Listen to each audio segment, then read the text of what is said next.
साधो भाई सोजन भगति कमावे, मन के हाथ पवन की डोरी, सुरत निरत घर लावे। साधो माई सोजन भगति कमावे।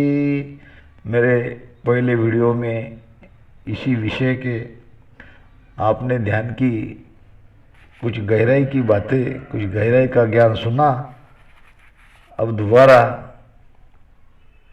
उसी विषय पर हम चर्चा करेंगे। कहते हैं संत, जप तप संयम सहज है, सहज तीरथ अरधाम, करड़ा देखा किसन दास, एक राम भजन का काम। ये भजन करना बड़ा कठिन है, दोरो है। हमको लगता है कि सांसों सांस में राम राम करना, इसमें क्या दिक्कत है, ये तो सहज है। कोई कहते हैं कि हमारा मार्ग सहज है। भाई कैसे सहज है? ये तो बड़ा कठिन बता रहे हैं संत किशनदास जी महाराज, जिस शाखा के हम हैं। वो तो कह रहे हैं जप तप संयम सहज है, जप करना तप करना ये सहज है।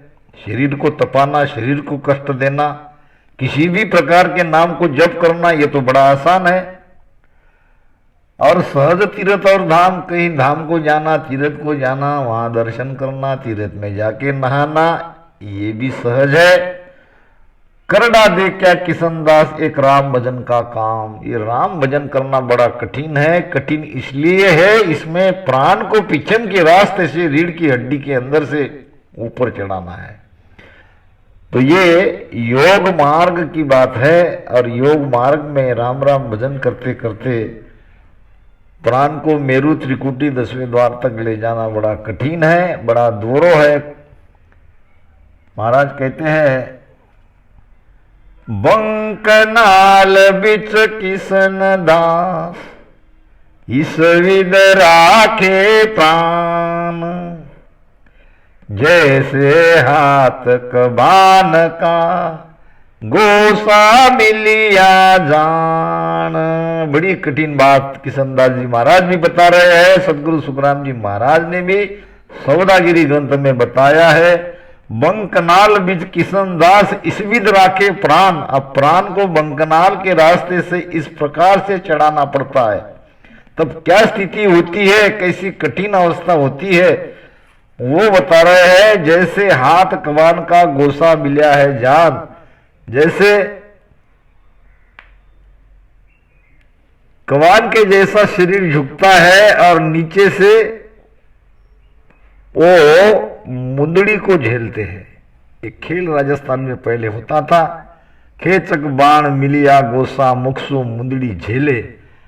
तो इस प्रकार नीचे से गर्दन झुका के, मस्तक को नीचे करके जमीन पे पड़ी हुई उस मुंदड़ी को मुख से झेलना जितना कठिन है, इतना कठिन प्राण को पीछम के रास्ते से ऊपर चढ़ाना है। दुर्लभ सो सुखराम कहे पीछम सुर की बाट। तो ये बड़ा कठिन रास्ता है। मैं कोई आपको डराने के लिए, घबराने के लिए नहीं कर रहा हूं, मैं आपको वास्तविक ज्ञान दे रहा हूं, जो सत्य है वही कह रहा हूं। क्योंकि आप इस राह पे चले, इसलिए चले कि हमारा रास्ता वही है। तो मन के हाथ पवन की डोरी, भक्ति पार वही कर सकेगा जो पवन को, ये 10 वायु को अपने बस में करेगा।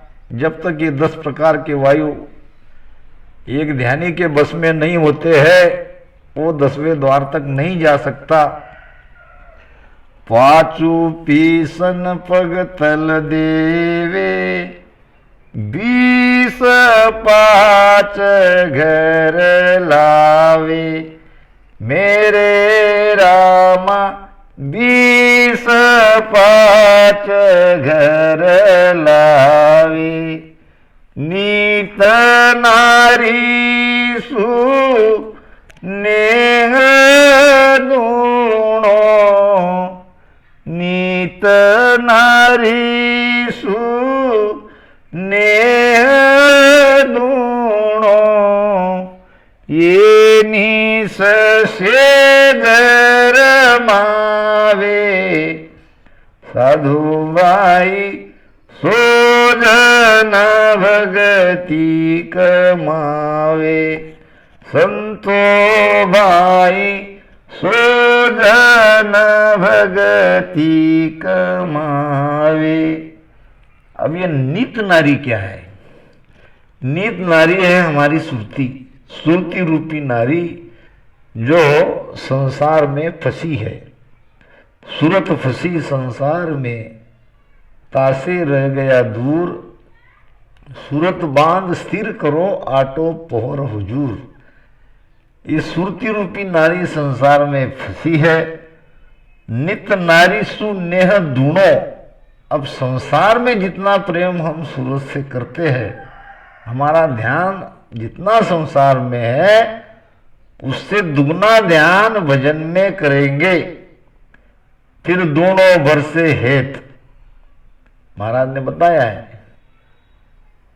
आया सोई विधि चाहिए, दूजी झूठ उपाय। जिस प्रेम से हम संसार में आए, वही प्रेम भजन में चाहिए, उससे दुगना चाहिए। फिर दोनों बरसे हेत, नित नारी सो नेह दोनों, ये निस सेज रमावे। अब जो इस प्रकार भजन करेगा, वो सेज का सुख, यानी जो सुख बाहर ले रहे हैं वही भीतर मिलेगा।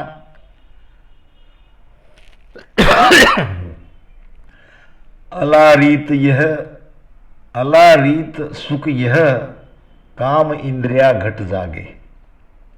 अर्थ नहीं करूंगा, आप समझ लीजिए इस बात को, क्योंकि हमारी माता बहन बेटी सब ये वीडियो सुनती है, देखती है। अब जो भेदी है उसको तो समझ में आ ही जाएगा, ज़्यादा डिटेल में खोलने की आवश्यकता नहीं है। जहाँ खोलना है उसको तो मैं खोलूंगा ही। अलारित सुख ये है, काम इंद्रिया घट जागे। यही पिंगला माय नार, अंग सु अंग लागे। सुनो सुखमणा रीत, लिंग भग संगम हुआ। पोत पोत नर नार, नेक भर रया न जुआ। सुख राम उलट जे पोचसी, सेजस सुख लेसी जाय। सीख ज्ञान के ताफिरे, सोरुड़िया जगमाय। अब ये सेज का सुख यहां पे कौन लेगा? सेजास सुखं सोजीव जाने, और यूं ब्रह्म सुखं कोई संत पिछाने। वही संत ये ब्रह्म का सुख लेगा, ये शेष का सुख लेगा, जो ईड़ा पिंगला के द्वारा सुखमणा को खोलेगा। अलारित सुख यह, काम इंद्रिया घट जागे। यही पिंगला माय नार, अंगसु अंग लागे। सुनो सुखमणा रीत, लिंग बग संगम हुआ। ओत पोत नर नार, नेक भर रया न जुआ। जैसे यहां वैसे वहां, यहां जैसे ओत पोत है प्रेम में, वैसे यहां भी प्रेम में ओत पोत रहेगा। नेक भर इतना सा भी ये सुरती शब्द को नहीं छोड़ेगी। सुख राम उलट दे पोसी, जो सुखमणा को खोल के ऊपर चढ़ेगा, से सुख लेसी जाए, वही ये आनंद लेगा। उसको ही ये भेद समझ में आएगा, वही इस आनंद की प्राप्ति करेगा। और सीख ज्ञान केता फिरे। अब सीख सीख के, पढ़ पढ़ के दूसरों को ज्ञान बताता है, ऐसा है, ऐसा करो, ऐसा करो, और राम राम करते रहो, पहुंच जाओगे। ये जो वाणी का पढ़ा पढ़ाया ज्ञान जिसको भीतर की कोई अनुभूति नहीं है, वो स्वयं भी भटके हुए है और वो दूसरे को भी भटका रहे हैं। सीख ज्ञान केता फिरे सो रूढ़िया जगमाए। तो अब नित नारी सु नेह दूणो ये निस्सेज रमावे। सुखराम महाराज कहते हैं यही पिंगला माय नार अंग सु अंग लागे, सुनो सुकुणा रेत लिंग बग संगम हुआ, ओत पोत नर नार नेक बर रहा न जुआ।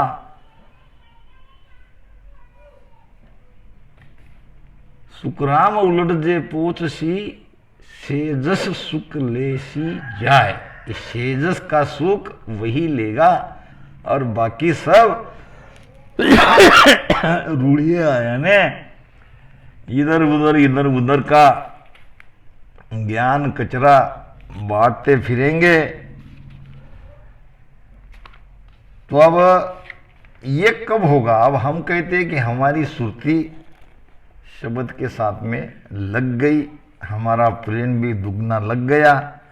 तो उसके पहले महाराज ने कहा है कि पांचू पीसन पगतल देवे। पांच क्या है? पांच को पीस के पैर के नीचे दबा के ऊपर चढ़ना है। ये पांच क्या है? पांच है विषय, शब्द स्पर्श रूप रस गंध। अगर आपके विषय बस में हो गए हो तो आपकी सुरती वहां लगी है। आप जो कह रहे हो वो बात सत्य है। 20 5 घर लावे, 20 5 यानी 25 प्रकृति जिसके बस में है, जिसने विषय पर काबू पा लिया है, वही भक्ति कमा सकता है, वही 10वें द्वार तक पहुंच सकता है। अब ये 25 प्रकृति क्या है, जरा इसका भी थोड़ा परामर्श लेंगे। पहले 5 तत्व पृथ्वी जल अग्नि वायु आकाश। अब पृथ्वी की 5 प्रकृति नाड़ी रोम त्वचा मेद और अस्थि, कोई विशेष बात नहीं, आप समझ लोगे इसको। जल की 5 प्रकार की प्रकृतियां है, थूक लाल मूत्र खून और वीर्य, ये भी आप समझ लोगे। और अग्नि की 5 प्रकृतियां हैं, तृष्णा नींद इच्छा भूख आलस, ये बहुत महत्वपूर्ण है। जब हमने अग्नि तत्व को जीत लिया, जब अग्नि तत्व हमने बस में कर लिया, अग्नि तत्व से परे पहुंच गए, तो ये तृष्णा नींद, तृष्णा यानी प्यास और नींद, ये इच्छा हमारी काम की या कोई भी सुख की इच्छा, संसार के सुख की इच्छा करना, और भूख और आलस्य, ये सब मिटने चाहिए। अब वायु तत्व की गाना, लड़ना, दौड़ना, ऊंची आवाज और आवाज पे ख्याल देना, ये वायु तत्व की 5 प्रकृति है, इसको भी आप समझ लोगे। अब महत्वपूर्ण है आकाश तत्व की 5 प्रकृति। 20 5 घर लावे यानी 25 प्रकृति को बस में करना। राग द्वेष डिंब मौन मोह। अब जिसका राग द्वेष रहित है, राग नाम प्रेम, राग नाम क्रोध नहीं है। मराठी में राग का अर्थ होता है क्रोध। यहां राग है संसार से प्रेम, दूसरा का दूसरे के प्रति देशभाव, और डिंब यानी गर्व, मौन रहना और मोह, ये सब हमारा जब छूट जाए तो हमने आकाश तत्व की 5 प्रकृति को अपने बस में कर लिया, ये कहा जा सकता है। तो पांचू पीसन पगतल देवे, 20 5 घर लावे, और नीत नारी सुनेह दुणो ये निस्सेज रमावे।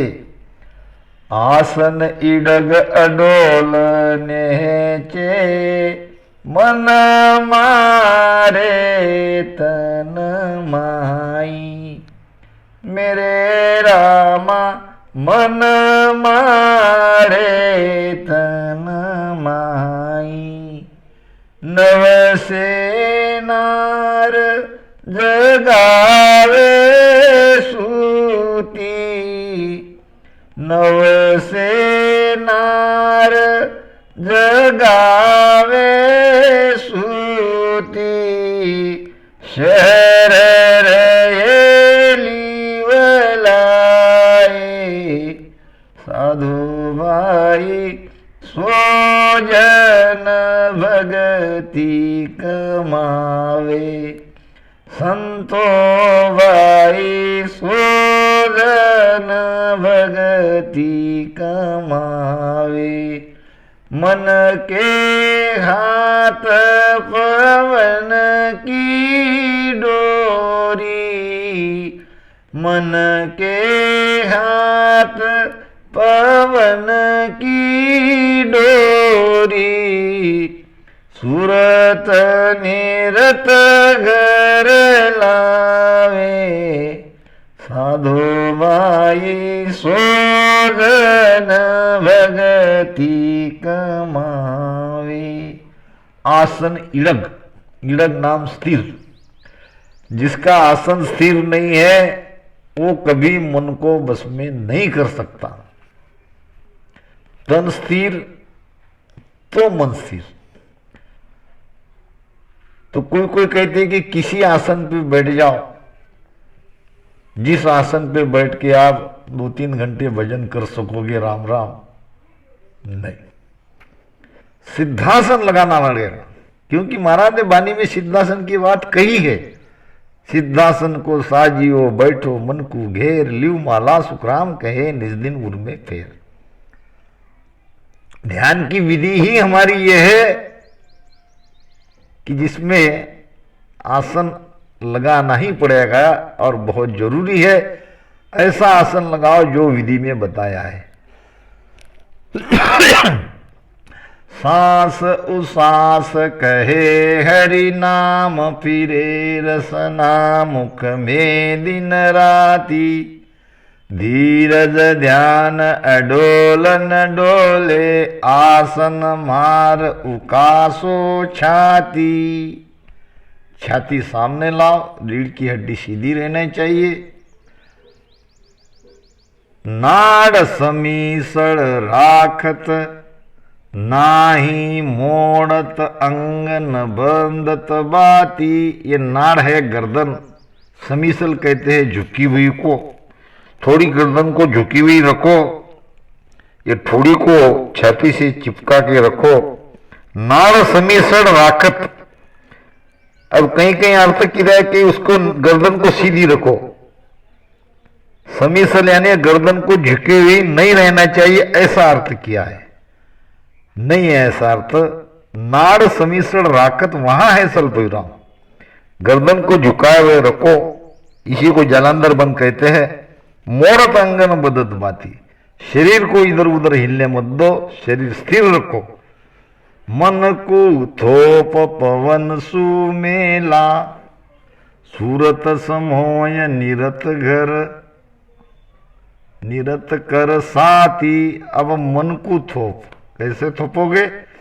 इस प्रकार 10 प्राण को, 10 वायु को, 10 पवन को बस में करके मन को थोपना पड़ेगा। मन को थोप पवन सु मेला, सूरत समोय निरत कर साथी। जो सुरती और ये निरति जो बाहर है वो भी घट में भजन में लग जाएगी। सुख राम कहे यूं ध्यान धरो, जू दीप सुजोत जलत है बाती। इस प्रकार ध्यान करोगे तो जैसे दीप की ज्योत बाती के आधार से निरंतर जलती हुई रहेगी, तो आपकी लीव रूपी ज्योत भी इस भजन के आधार से बराबर लगी रहेगी। लीव खंडित नहीं होगी, लीव टूटेगी नहीं। तो आसन स्थिर रखना ही है। ऐसे ऐसे थोड़ी देर एक ध्यानी को मक्खी बैठने का या कीड़ी के काटने का, कीड़ी कहते हैं हमारे इसमें, जो चींटियां हैं उसको, तो ये चींटी मक्खी जो वजन में आके हमको तकलीफ देती है, उसका एहसास न हो, इतना शरीर हमको स्थिर रखना है। तो शरीर अगर स्थिर रहेगा तो मन स्थिर रहेगा। आसन इडग अडोलन डोले, मन मारे तन्मय। यही मन पर काबू कर सकेगा, इसका मन भजन से बाहर नहीं भागेगा, बराबर मन भजन में लगा रहेगा। अब नौ से नार जगावे सूती। ये नार है 9 से नाड़ियाँ, जो शरीर के अंदर तो वैसे 72,000 नाड़ियाँ है, मगर ये 999 नाड़ियाँ जो बड़ी नाड़ियाँ हैं, ये भजन के द्वारा जागृत होती है। 9 से धेण नूजणो पड़ियो दूण एक बिचारी, मारे सेठ धरन के माई भरेगी गनगर पारी। यानी ये 999 नाड़ियाँ जागृत होती है जब प्राण अपान की धार नीचे, भजन की धार जब नीचे पड़ती है तो यहाँ ब्रह्मांड में वो पवन ऊपर पहुँचता है, क्योंकि सांस उसास में भजन करने से वायु तो ऊपर चढ़ेगा, जिसके अंदर में हमारा प्राण ऊपर चढ़ रहा है, तो प्राण यहाँ ब्रह्मांड में पहुँचेगा। इस प्रकार से भजन करते रहेंगे तो ये भजन से 999 नाड़ियाँ जागृत होती है। कैसे होती है देख लो। हमारे शरीर के अंदर एक सुक्ष्मणा नाड़ी है जो सीधी मूलाधार से रीढ़ की हड्डी के अंदर से मेरु त्रिकुटी होते हुए 10वें द्वार तक गई है। अब शरीर की 72,000 नाड़ियों को जगाने की आवश्यकता नहीं है। जगाना मतलब भीतर के अवरोध को दूर करना, नाड़ियों को स्वच्छ करना, नाड़ी शुद्धि करना। तो ये एक सुक्ष्मणा नाड़ी अगर खुल गई तो सारी नाड़ियां आपकी जागृत हो गई। ये जो 9 से 99 नाड़ी है जो नाभि के आसपास है, ये भजन करने से ये जो सोई हुई थी ये जग जाती है। 9 से नार जगावे सूती, शहर रहो लिवलाई। शहर नाम ये शरीर, शरीर में भजन की लीव लगी हुई रहेगी, क्योंकि हमारा ध्यान ही नाड़ियों का ध्यान है। ईड़ा पिंगला सुक्ष्मणा ब्रह्म मिलन को ध्यान, तो ये सब योग की बातें हैं। ईड़ा पिंगला अगर बात आ गई, अगर बंद की बात आ गई, अगर प्राणायाम की बात आ गई, अगर सांस उसास की बात आ रही है, तो सब योग है। ये योग हमारा प्रेम से करना, इतना ही है। इसमें नीति धोती वस्ती नवली कपाली त्राटक ये खट कर्म आवश्यक करने की आवश्यकता नहीं है। नीति करे धोतिया कोई आता काल पखाड़े, इस खट कर्म करते हैं ना, ये हमको करने की जरूरत नहीं है। मगर हमारी भीतर बाहर शरीर और मन की शुद्धि तो राम भजन से हो ही जाती है। इसीलिए तो राम भजन पे जोर दिया है। केवल राम राम ही रटना नहीं है, राम भजन के आधार से अंतर बाह्य मन और शरीर को शुद्ध करके प्राण को रीढ़ की हड्डी के अंदर से ऊपर 10वें द्वार तक पहुंचाना है। ये हमारा लक्ष्य है, ये हमारा उद्देश्य है। 9 से नार जगावे सूती, शहर रहो लिवलाई। मन की बात न माने ये, मन की बात न मन की बात न माने ये कि ज्ञान कहे जाय। मेरे रामा ज्ञान कहे जाय। जन सुख राम गुरा की आज्ञा, जन सुख राम गुरा की आज्ञा। रहे राम लिवलाय, साधु भाई सो जन भगति कमावे। संतो भाई सो जन भगति कमावे।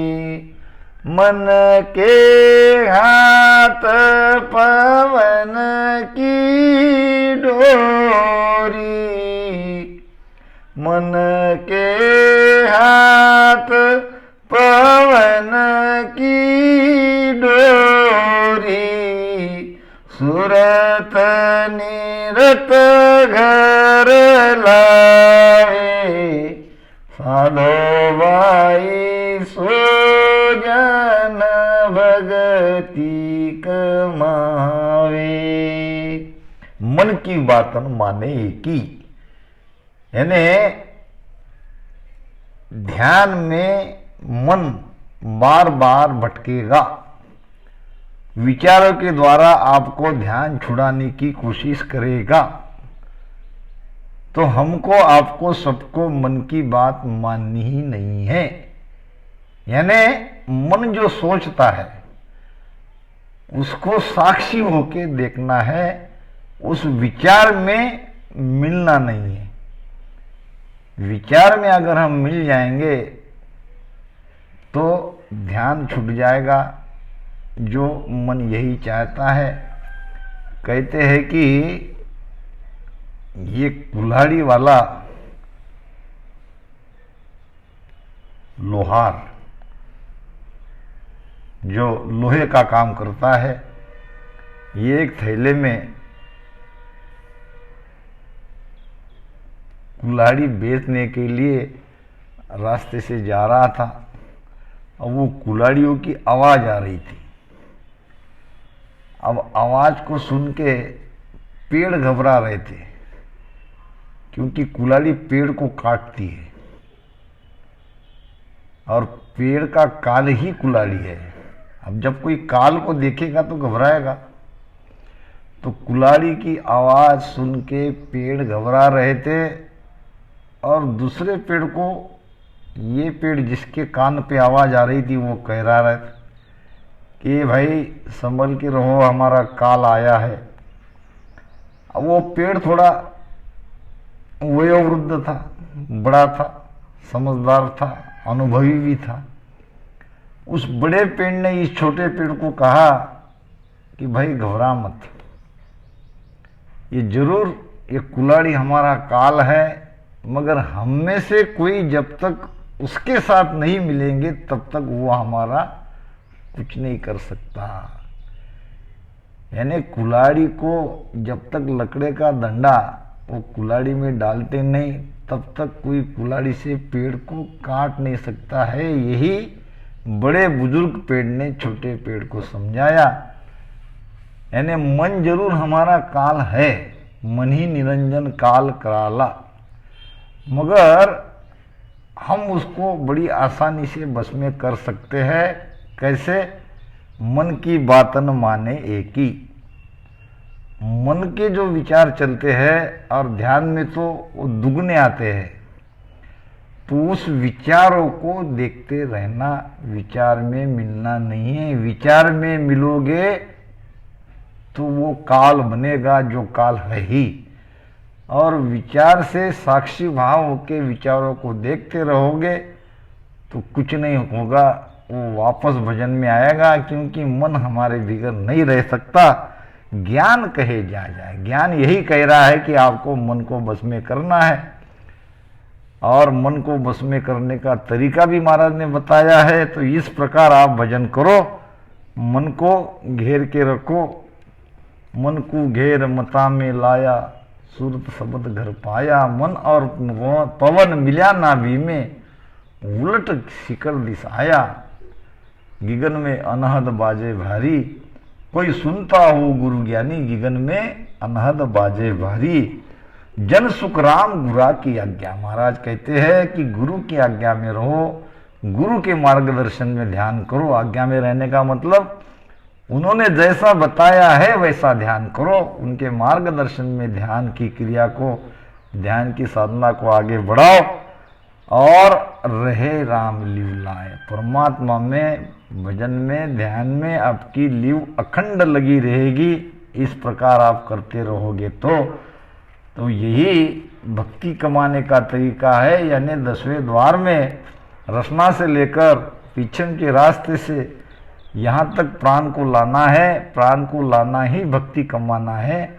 भक्ति वही कमाएगा जो अपने वायु को बस में करेगा। और वायु को बस में करने का तरीका क्या है, मैंने अपनी तरफ से ये दोनों वीडियो में बताए हैं। आशा है आपको जरूर इसका लाभ होगा, क्योंकि आप सब ध्यान करने वाले हो। कहीं किसी को कोई बात समझ में ना आई या नहीं लगे तो मेरा फ़ोन भी उसी वीडियो में दिया गया है, तो ज़रूर मुझसे संपर्क करें। किसी को परामर्श चाहिए ध्यान के बारे में तो वो भी मुझसे ज़रूर संपर्क कर सकते हैं। राम राम सा।